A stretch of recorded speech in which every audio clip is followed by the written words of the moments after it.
Line control is one of the major components to fly fishing success. When fishing fast water pockets, it's often more important than the cast itself. Fish in these locations are usually reactive and will pounce on food drifting within 3 or 4 feet. You simply have to get your fly in the water. But that's where line control becomes so important.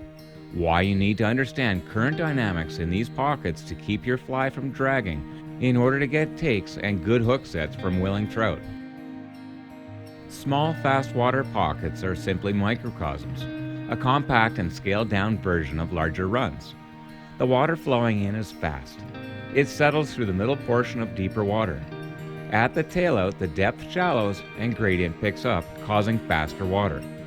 When fishing, it's imperative that no fly line nor any leader gets caught in this current, because the current will immediately pull on your leader and tip it, dragging the fly unnaturally through the slower water in the heart of the pocket where trout live. Because of this, we need to get the tip of our rod just upstream of the line where the tailout current begins, or at least raise our rod to arc our leader off the water to our fly.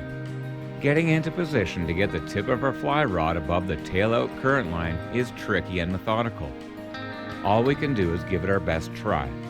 We have to stay low, move slowly, and observe the trout's behavior if at all possible, in order to make our slow moves when it's facing the other way or is focused on feeding.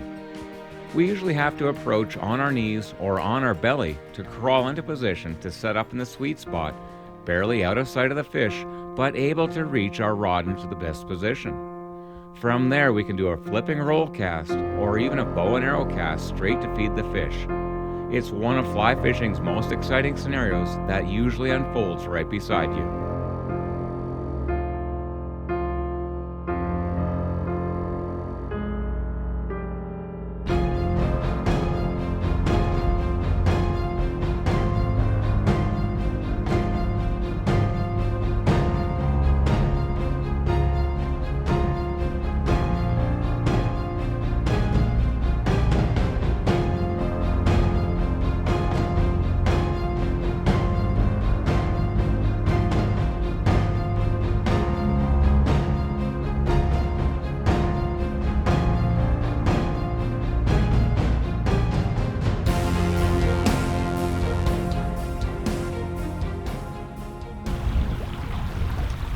Oof.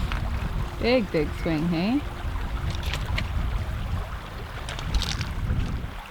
So again, small creek, little bucket, tail out. See, the tail out current is faster than where he's sitting.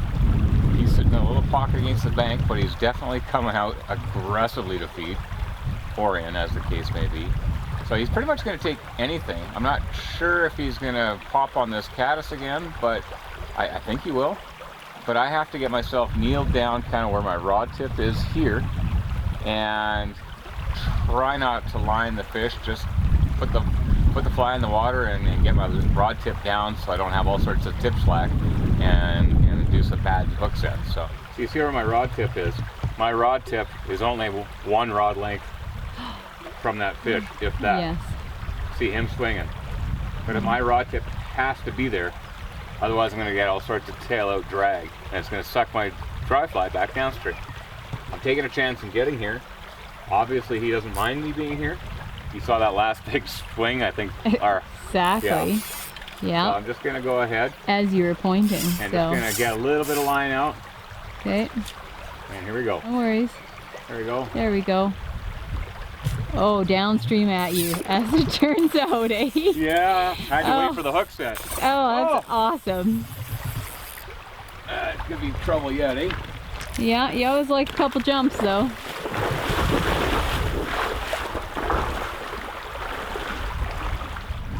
Ah, you got him there. Yeah. There is another fish upstream here, but... Of course there is.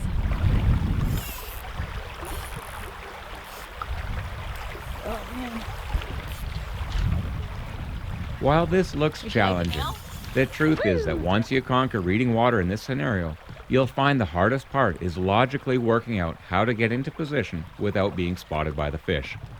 It's a game that requires some thinking through, but once you get into a rhythm on these waters, You'll find that it evolves Wicked. into playing a game of catch with these usually all too eager trout, getting a take from most. Really hot fish. You'll find the hardest thing to conquer is landing every hot trout you hook in these small, fast streams that are often laden with escape pockets to break you off. Wow. Too fun, eh? Those are awesome fish.